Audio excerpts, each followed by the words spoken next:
İmam Səccad əleyhissalam atın belində, dəvənin belində, xanım Zeynəb deyir İmam Hüseynin başının üstündədir, görür ki, az qalır canı çıxsın İmam Səccadın. Deyir, tez İmam Hüseyni qoyur, gəlir xanım Zeynəb İmam Səccada tərəf deyir, oğlum, qardaşımın yadigarı, ürəyimin parçası, sənə nə olub ki, az qalır ürəyin çıxsın, ürəyin diyansın. Orada deyir ki, bəyəm görmürsən ki, bibi, öz ölülərini necə dəfn edədilər, mənim atamın cənazəsi qalıb torpaq üstündə. Görür də Allahın hüccətidir, o nuraniyyəti görür, dözə bilmir ki, dünya nə qədər vəfasızdır ki, torpaq da vermək istəmir. İstəyir ki, çölün, nəuzubillah, estağfurullah, vəhşi heyvanlarına yem olsun, bunu istəyirlər axıracan.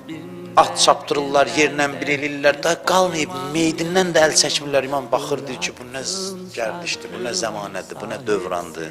İstəyirlər ki, meydi qalmasın. İndi görün, Allah nə əzəmət verdi və xanım Zeynəb orada bu günü görüb danışır. Belə olacaq. Adam doğrudan da Həzrəti Zeynəbin məqamına heyrətlənir ki, baxır, o hərəmdən hərəmin gələcəkdəki zəvvarlarından danışır.